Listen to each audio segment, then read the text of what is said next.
तो हेलो दोस्तों, कैसे हो आप सब। आज मैं बहुत ही दिनों बाद यूट्यूब पर आ रहा हूँ। तो आज आपको एक बहुत ही अच्छा और एक इम्पोर्टेंट टॉपिक लेके आया हूँ, क्योंकि आजकल बहुत सारे लोग कार्स बाय कर रहे हैं।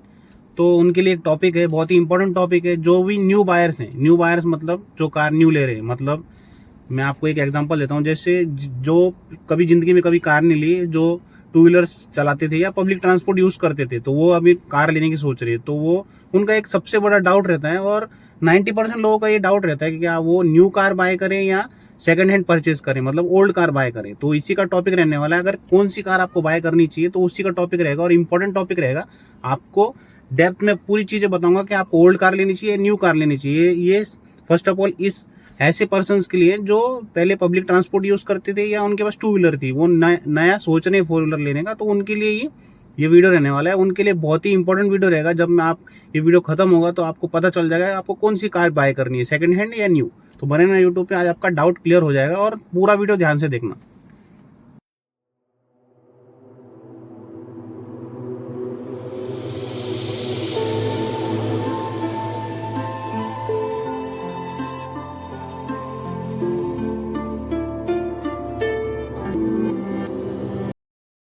तो सबसे पहले वीडियो के अंदर सबसे पहले अपन बात करेंगे जो भी कोई पर्सन न्यू कार बाय करता है। कार बाय करने से पहले आप ये सोचते हो कि आपका डाउन पेमेंट कितना होना चाहिए और आपको ईएमआई कितनी करनी है। तो बेसिकली आजकल के ज़्यादातर लोग, मतलब मिडिल क्लास फैमिली या कोई भी पर्सन जो ले रहा है कार, वो 30% अपने डाउन पेमेंट भरता है और 70% ईएमआई करता है। तो ऐसे पर्सन के लिए एक वार्निंग है, स्ट्रिक्ट मेरी तरफ से एक बात बतानी है कि आप 30%, अगर जिस आपके पास पैसा है और 70% का आप ईएमआई करनी है, तो आप बिल्कुल ये चीज़ मत करो। आप ये चीज़ करोगे तो आप फंस जाओगे, क्योंकि इसका एक अलग सा एक वीडियो बनाऊंगा मैं, क्यों आपको ये गलत है। 30% ईएमआई या 20% ईएमआई, बेसिकली 30% आपका डाउन पेमेंट या 20% डाउन पेमेंट, बाकी 80 या 70% आपका जो ईएमआई कराते हो वो करना क्यों गलत है, इसका वीडियो मैं अलग से बनाऊंगा। लेकिन आपको एक शॉर्ट टीम में बता दूं, आपको अगर कार बाय करनी है तो आपका बजट होना चाहिए 60% आपका कैश और 40% आपका ईएमआई। अगर इस हिसाब से आप कार लोगे तो आपको बहुत ही फायदेमंद होगा न्यू कार। अगर इस हिसाब से नहीं लोगे तो आप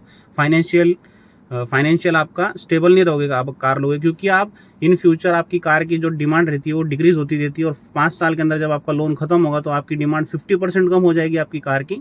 तो इस हिसाब से आप 60 और 40 का क्राइटेरिया रखो। 60% आप कैश रखो, 60% आप डाउन पेमेंट भरो और 40% का आप ईएमआई करो। तो अब आप रिलैक्स रहोगे और एक सेफ रहोगे।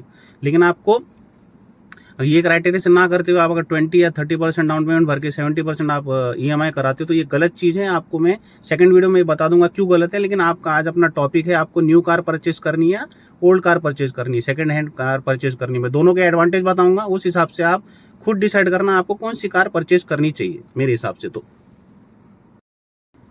सबसे पहले अपन चलते हैं, जो भी कोई न्यू कार लेता है, मतलब एकदम फ्रेश कार लेता है, उसके एडवांटेज क्या है। सबसे पहले एडवांटेज ये रहता है फ्रेश कार का कि आपको एकदम फ्रेश कार मिलेगी और आपकी एक इंटरनल फीलिंग्स आएंगी। आपको बहुत खुशी होगी, 10 से 15 दिन आपको बहुत खुशी होगी, और आपको एक फ्रेश कार मिलेगी। आपको पता होगा, आपको गारंटी होगी कि ये कार किसी ने चलाई नहीं है, पहला ओनर आप ही रहोगे, तो आपको आपके हिसाब से ट्रीट कर सकते हो कार को। तो एक खुशी रहती है, एक एडवांटेज रहता है बहुत बड़ा, और इस एडवांटेज को पाने के लिए आपको थोड़े ज़्यादा पैसे देने पड़ते हैं। और सेकंड आपका एडवांटेज ये रहेगा कि आपको न्यू फीचर्स मिलेंगे। जो भी एक रिसेंट में जो फीचर आते हैं, मतलब भारी फीचर्स रहते हैं कार के अंदर, अलग अलग सिस्टम्स रहते हैं, वो सारे आपको न्यू कार के अंदर मिलते हैं। सेकंड हैंड कार के अंदर ये फीचर्स कम हो जाए, क्योंकि आपको पता है सेकंड हैंड कार मतलब पुरानी कार। ये एक फ़ायदा रहेगा। उसके बाद आपको तीसरा फ़ायदा ये रहेगा कि आप रीसेल वैल्यू करोगे। आप कार अब न्यू बाय परचेस करते हो, उसके बाद आप उसको रीसेल करोगे तो आप फर्स्ट ओनर रहोगे, तो आपको रीसेल वैल्यू भी बहुत अच्छी मिलेगी। तो ये तीसरा फ़ायदा और बहुत ही इंपॉर्टेंट फायदा है ये भी। और फोर्थ फायदा आपको ये रहेगा कि आपको इजीली लोन अवेलेबल हो जाएगा, और बेसिकली आपको कितना भी आप लोन लोगे तो लोन अवेलेबल हो जाएगा, और आपको इंश्योरेंस भी एक प्रॉपर वे से आपको सारा इंश्योरेंस मिल जाएगा कार के अंदर। ये 3 से 4 फायदे थे। उसके बाद आपको एक फायदा ये भी रहेगा कि आपको एक्सीडेंट रहते हैं, कार के एक्सीडेंट होते हैं, वो कार से सेफ रहोगे, क्योंकि आपको पता है आपकी कार फर्स्ट ओनर की, आपकी खुद की कार है, तो आपको पता है ये कोई एक्सीडेंटल कार तो नहीं है। तो आपको ये भी एक फायदा होगा, और भी बहुत सारे फायदे, लेकिन ये 4 से 5 फायदे बहुत ही अच्छे हैं।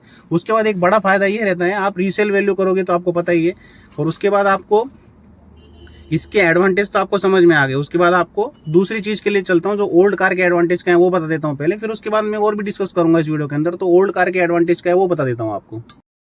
बेसिकली ओल्ड कार आप बाय करोगे, परचेस करोगे, तो आपको एक एडवांटेज ये मिलेगा कि आपको कम पैसे देने पड़ेंगे अराउंड, आपको पता ही होगा, आपको कम पैसे देने हैं आपको कार के अंदर। आपको 10 से 15 लाख की कार आपको इजीली 7 से 8 लाख के अंदर मिल जाएगी। 15 लाख की कार आपको 7 से 8 लाख के अंदर मिल जाएगी। तो सेम फीचर की कार, सेम परचेस की कार आपको आधे रेट के अंदर मिल रही है, लेकिन बेसिकली ये बहुत ही अच्छा फ़ायदा है। उसके बाद आपको सेकंड फ़ायदा ये रहेगा, सेकंड फ़ायदा आपको ये रहेगा कि आप बेसिकली आपकी जो गाड़ी की वैल्यू रहती है वो डायरेक्ट डिक्रीज़ नहीं होगी, क्योंकि आपको पता है धीरे धीरे डिक्रीज़ होगी। लेकिन आप न्यू कार बाय करोगे तो आपको पता है कार की वैल्यू जब आप शोरूम से निकाल लेते हो अपनी कार, उसके बाद आपकी कार की वैल्यू कम से कम 20% डिक्रीज़ हो जाती है, आपको पता ही होगा। लेकिन आप पुरानी कार लोगे तो आपको पता है उसकी वैल्यू कम धीरे धीरे कम होगी, और बेसिकली ज़्यादा टाइम नहीं लगेगा उसको, मतलब कम धीरे धीरे होगी। ये एक एडवांटेज है ओल्ड कार लेने का। उसके बाद आपको तीसरा एडवांटेज ये मिलेगा कि आपकी कार बेसिकली आप कौन सी भी बड़ी कार एक सस्ते दाम में ले सकते हो। मतलब 20 से 25 लाख की कार आप 7 से 8 लाख रुपए के दाम में ले सकते हो। ये भी एक अच्छा एडवांटेज है मेरे हिसाब से। तो ओल्ड कार के बहुत सारे एडवांटेज भी है, डिसएडवांटेज भी। सबसे पहले अपन एडवांटेज की 4-5 एडवांटेज मैंने आपको बता दिए, और भी सारे एडवांटेज बता देता हूँ। जैसे आपको आरटीओ की कॉस्ट रहता है वो भी कम लगेगा। उसके बाद आपको जो कार की प्राइस है वो तो कम है, आपको पता ही है। उसके बाद आपको एक बहुत सारे डिसएडवांटेज भी है सेकंड हैंड कार लेने के। सबसे पहले आपको न्यू कार बायर्स के लिए एक चीज़ बता देता हूँ। न्यू कार बायर्स का एक फॉर्मूला रहता है, एक फंडा रहता है। न्यू कार आप जब भी बाय करना जब आपका बजट फ्रेंडली हो, आपका बजट एकदम प्रॉपर हो, और प्रॉपर वे से आपके पास 60% पैसे हो, तो आप न्यू कार लेना। लेकिन ओल्ड कार के डिसएडवांटेज आपको बता देता हूँ। डिसएडवांटेज ये सब रहते हैं। जैसे आपको सबसे पहला डिसएडवांटेज ये रहेगा कि आपको पता नहीं होगा आपकी कार जो सेकंड हैंड कार है उसके एक्सीडेंट हुआ है या नहीं। अगर एक्सीडेंट हुआ होगा तो भी 0% चांसेस है आपको पता चल जाए, क्योंकि बहुत सारे मैकेनिक ऐसे रहते हैं आपको पता भी नहीं चलने देंगे इसके अंदर ये कार के अंदर एक्सीडेंट हुआ है। तो ये बहुत सारा ड्रॉबैक है, क्योंकि एक्सीडेंटल कार कभी भी आपको नुकसान देगी इन फ्यूचर, क्योंकि जैसी न्यू रहती है वैसी न्यू नहीं हो पाएगी, और जैसी आपको पता चल ही गया होगा मेरा बोलने का मतलब क्या है। और सेकंड उसका डिसएडवांटेज ये है, आपकी लाइफ रहती है। अगर आप 5 से 6 साल पुरानी कार लोगे तो आपकी लाइफ भी पता है आपको 15 साल की रहती है पेट्रोल की, और 10 साल की डीजल की रहती, तो उसकी डिक्रीज हो जाएगी, आप कम यूज़ कर पाओगे वो कार को। यही एक ड्रॉबैक है, सबसे बड़ा ड्रॉबैक यही है, आप कम यूज़ कर पाओगे। और आपको बेसिकली एक्सीडेंटल कार मिल गई, वो भी एक ड्रॉबैक है। एक्सीडेंटल कार मिल गई, उसके एक्सीडेंट हुआ वो कार मिल गई, तो ये भी एक ड्रॉबैक है। और तीसरा ड्रॉबैक ये है, आपको बहुत बड़ा मेंटेनेंस देना पड़ेगा। मेंटेनेंस देना पड़ेगा मतलब आपको पता नहीं चले कब कौन सी चीज़ प्रॉब्लम आ जाए आपके अंदर, आपकी कार के अंदर। बेसिकली ये भी बहुत बड़ा ड्रॉबैक है मेरे हिसाब से। तो मेंटेनेंस हाई हो जाता है सेकंड हैंड कार का, कभी भी कुछ भी खराब हो सकता है उसका। तो ये सारी चीज़ें थी, आपको अपने हिसाब से डिसाइड करना है अब। उसके बाद आपको मैं सेकंड हैंड और न्यू कार के कंपैरिजन बता दिया एडवांटेज। अब मैं डिसएडवांटेज बताता हूँ सॉरी न्यू कार लेने के। बेसिकली आपको पता चल ही जाएगा कि न्यू कार लेने के भी डिसएडवांटेज है, क्या क्या डिसएडवांटेज है वो आपको बता देता हूँ इस वीडियो के अंदर। तो न्यू कार लेने का एक और भी एक एडवांटेज है। पहले डिसएडवांटेज की बात ना करते हुए अपन एडवांटेज की बात करते हैं। और भी सारे एडवांटेज है, ये एडवांटेज बताना मेरे को बहुत ही ज़रूरी समझ रहा था इस वीडियो के अंदर, इसलिए मैंने अलग से वीडियो बना के एक एडवांटेज बता देता हूँ। और बहुत ही इंपॉर्टेंट एडवांटेज है ये, क्योंकि आपको 3 साल तक आपको सर्विस कॉस्ट आपको 1 भी रुपये देने की जरूरत नहीं पड़ेगी। 3 से 4 या 5 साल तक बेसिकली आपको सर्विस भी फ्री रहेगी आपकी। न्यू कार की एक बहुत सारी फैसिलिटी ये भी है कि आपको 3 साल तक आपको 0 मेंटेनेंस रहेगा कार के अंदर। और बेसिकली आपको ये फ़ायदा ही है मेरे हिसाब से। फ़ायदा क्यों है, क्योंकि आपको जैसे आपकी न्यू कार रहेगी वैसे की वैसी 5 साल तक आपको बिल्कुल भी खर्चा नहीं आएगा अलग से। और खर्चा नहीं आएगा तो आपको ये फ़ायदा ही है, क्योंकि आपको 0 मेंटेनेंस लगेगा और आपको सर्विस भी फ्री मिलेगी। सर्विस करने की जो चार्जेस रहते हैं वो भी फ्री रहेगा। तो ये भी एक बहुत ही बड़ा एडवांटेज है। एडवांटेज के बारे में अपन ने बात कर ली है, तो अपन डिसएडवांटेज के बारे में बात करते हैं। उस हिसाब से आप डिसाइड करना आपको कौन सी कार लेनी है, न्यू लेनी है या ओल्ड लेनी है। उस हिसाब से आप सर्विस कॉस्ट के हिसाब से भी देख लेना और अपनी कार परचेज करना। आपको ये सब चीज़ समझ में आई होगी। न्यू कार लेने के बहुत सारे फ़ायदे हैं। न्यू कार लेने के फ़ायदे और भी बहुत सारे हैं। जैसे आप अपनी कार की जो लाइफ रहती है वो 15 साल तक आपको पूरी की पूरी मिल जाती है। उसके साथ ही साथ आपको 15 साल तक आप पूरी कार यूज़ कर सकते हो। जो पेट्रोल कार है आप 15 साल पूरी यूज़ कर सकते हो, और 10 साल तक आपकी अपनी डीजल कार यूज़ कर सकते हो, और 15 साल ही आप अपनी CNG कार यूज़ कर सकते हो। बेसिकली ये सारी चीज़ें आपको कोई बताएगा नहीं, तो सारी चीज़ें आप सोच समझ के सारा वीडियो देख के और उस हिसाब से आप अपनी कार चॉइस करना। बहुत सारी चीज़ें ऐसी होती हैं जो आपको डिसाइड करनी पड़ती है, और सारी चीज़ें डिसाइड करने के लिए आपके पास पैसा होना चाहिए। पैसा सबसे इंपॉर्टेंट है। अगर आपके पास पैसा है तो आप दूसरी गाड़ी ले सकते हो, न्यू कार भी ले सकते हो। बेसिकली आपके पास पैसा अगर कम बजट में है तो आप न्यू कार ना लेते हुए सेकंड हैंड कार ले सकते हो। तो ये बताना था इस वीडियो के अंदर। तो आप डिसएडवांटेज भी देख लेना। डिसएडवांटेज देखने के बाद आप डिसाइड करना आपको कौन सी कार लेनी है, न्यू लेनी है या ओल्ड लेनी है। तो आपको समझ में आ जाएगा कौन सी चीज़ क्या होती है। तो बने रहना यूट्यूब पे, आज आपको सारी चीज़ें बताऊँगा मैं।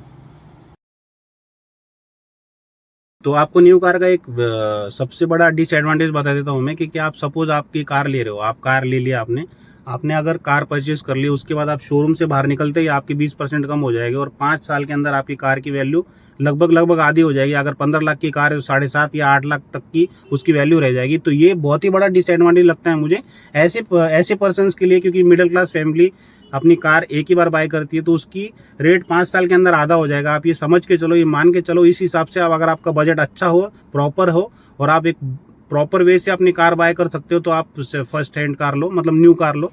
अगर आप प्रॉपर वे से नहीं बाय कर सकते तो आप सेकंड हैंड के साथ जा सकते हो। लेकिन न्यू बायर से जिनको कार के बारे में कुछ भी नहीं पता, कुछ भी नॉलेज नहीं, जीरो नॉलेज है, तो आप न्यू कार के साथ जाना, क्योंकि सेकंड हैंड कार के आप लोगे हो तो फंस जाओगे, क्योंकि आपको कार के बारे में बिल्कुल नॉलेज नहीं है। तो मेरे हिसाब से तो यही बोलना था, आप न्यू कार के साथ जाओ। अगर आप न्यू बायर हो, आपने कभी भी कार के बारे में भी जीरो नॉलेज रखते हो, तो क्योंकि आप सेकंड हैंड कार लोगे तो आप फंस सकते हो उसके अंदर। तो मुझे यही बताना था, अगर आप न्यू बायर हो तो आप बेसिकली कभी भी आपने कार यूज़ नहीं की अपनी लाइफ में, तो आप न्यू कार के साथ जाना। कि आप थोड़े पैसे ज़्यादा चल गए तो चलेगा, लेकिन आप न्यू कार के साथ जाना। अगर आप ज़्यादातर कार यूज़ कर सकते हो तो आप अपने हिसाब से चॉइस कर सकते हो। तो मेरे को यही बताना था आपको ये वीडियो के अंदर। आपको वीडियो पसंद आया तो मेरे चैनल को लाइक एंड सब्सक्राइब जरूर कर देना और शेयर कर देना अपने दोस्तों को। Thank you so much for watching my video. Have a great day. तो वीडियो खत्म होने से पहले मैं आपको एक सजेशन दे देता हूँ, एक एडवाइस दे देता हूँ कि आप, बहुत सारे लोग ऐसे होते हैं जो न्यू बायर्स को सजेस्ट करते हैं कि आप सेकंड हैंड कार पहले लो और अपना हाथ साफ करने के बाद आप न्यू कार ले सकते हो। लेकिन ये सबसे बड़ी गलती है, क्योंकि आप न्यू कार लोगे तो आपको अच्छे से अपनी कार चला सकते हो, आपको बिल्कुल रिस्क नहीं होगा। आप 10 से 15 गारंटी देता हूँ मैं, 10 से 15 दिन के अंदर आप थोड़ी थोड़ी कार चलाना सीख जाओगे और 1 से 2 मंथ के अंदर आप परफेक्ट भी हो सकते हो। अगर आपने अच्छे से कार चलाई और अच्छे से आपने प्रॉपर गाइडेंस ली, तो आप सेकंड हैंड कार के अगर लोगे तो आपको कार लोगे आप 1.5 से 2 लाख रुपए की, उसको आप चलाओगे, घिसोगे, फिर उसके बाद आपको न्यू कार बाय करोगे, तो इससे आपका लॉस होगा, क्योंकि 3-4 लाख रुपए आपके बिन काम के चले जाएंगे, एक्स्ट्रा चले जाएंगे। तो मुझे यही प्रेफर करना था, अगर आपको कोई ऐसा सजेस्ट करे कि आप यूज करने के लिए पहले सेकंड हैंड कार लो और फिर उसके बाद न्यू कार लो, ये गलत पर्सन, मतलब गलत एडवाइस है मेरे हिसाब से। तो आप अपने हिसाब से चल सकते हो। न्यू कार लेने के बाद आपको अच्छे से सीख लेना उसको, आपको 1 से 2 महीने के अंदर आप परफेक्ट हो जाओगे और प्रॉपर वे से आप न्यू कार चला सकते हो, क्योंकि कोई भी रिस्क रहता नहीं है। आप धीरे धीरे क्लासेस लगाओ कार की, प्रॉपर वे से आप सीख जाओगे कार। तो मेरे को यही बताना था, और भी बहुत सारी चीजें बता सकता हूँ इस वीडियो के अंदर, आप अगर आप सुन सकते हो तो 4 से 5 चीजें होती हैं कार लेने से पहले। आपका एक बजट होता है, उसके बाद आपको एक्सपीरियंस होता है। अगर आपका बजट हाई है, प्रॉपर वे से अगर आपका बजट है तो आप न्यू कार के साथ जा सकते हो, और अगर आपके पास बजट कम है तो आप थोड़ा वेट कर सकते हो। वेट करने के बाद आप कार ले सकते हो, क्योंकि आजकल बहुत सारे लोग वेट नहीं कर रहे हैं, आपको इजीली लोन अवेलेबल हो जा रहा है और आप कार ले रहे हो। तो ये गलती कर रहे हैं सब लोग, ये गलती आप ना करो। बेसिकली आप अपना बजट 60 रखो, 60% आप डाउन पेमेंट जब तक भर सकते हो जब आप अपनी कार बाय करो, उसके बाद आप आराम से अपनी कार चलाओ। अगर आपका बजट कम है तो आप सेकंड हैंड कार के साथ जा सकते हो।